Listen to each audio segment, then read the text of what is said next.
Okay, so another thing that we often have fear about is fear of losing relationships, fear of separation from the people that we care about.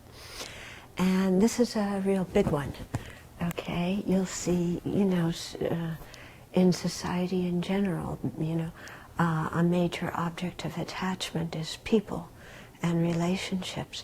And since attachment is the breeding ground for fear, then fear arises.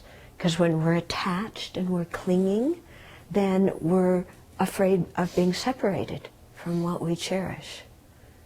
Yeah, so you see, even when you're with the people that you cherish, when there's a lot of attachment, even when you're with them, the mind isn't completely peaceful and happy because there's fear of losing them there. Isn't there? Yeah?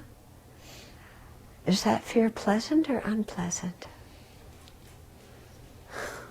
Does attachment bring happiness or suffering? So we can see very clearly in our own experience that link between the clinging attachment and the suffering that we experience. Okay? So when we don't have, let's say we're separated, the person we care about is away on vacation or they're away somewhere, so we miss them, then our mind, there's agitation in the mind because they aren't there. There's worry, like, oh, maybe they're going to get hurt, or, maybe they won't come back, or maybe this, maybe that. So much worry about them. And that's when they aren't there, And so there's still the craving and one kind of fear and worry. And then when you are together with them, still the mind's not peaceful because we're worried about future separation and we're fearful of that. And, what will I do without this person? How will I survive? What will happen to them? Will they be okay? There's so much that comes in because of the attachment and its relationship with fear and worry and anxiety. And does the fear of separation bring anything good to the relationship? No. In fact, it prevents you from actually appreciating being with the person when you are with them.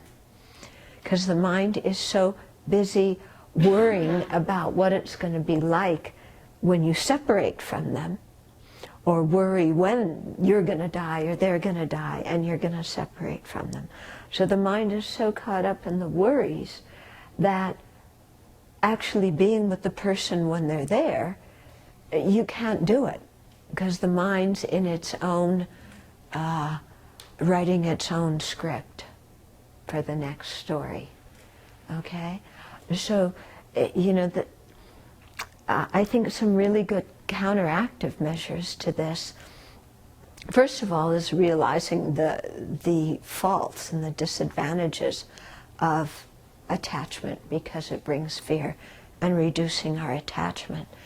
And I think a good way to reduce attachment is to remember that people are not our possessions and people are not ours.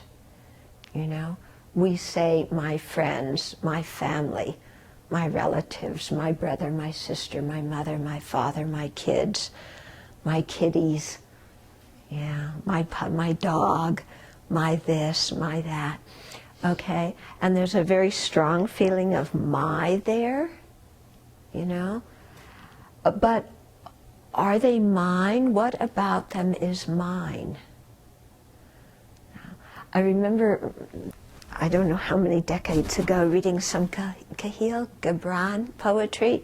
You remember when that was the rage? And I really liked, there was one poem where he talked about how, I think it was kids, are not the possessions of the parents. But similarly, the parents aren't the possessions of the kids, and we aren't the possessors of our friends or the possessions of our friends, you know. This mind that makes things into our possessions and then says, because they're mine, they can't be separate from me, is very painful, isn't it? And it's based on total delusion, because what is mine about another person? Okay. Now you might say, well, they have my genes.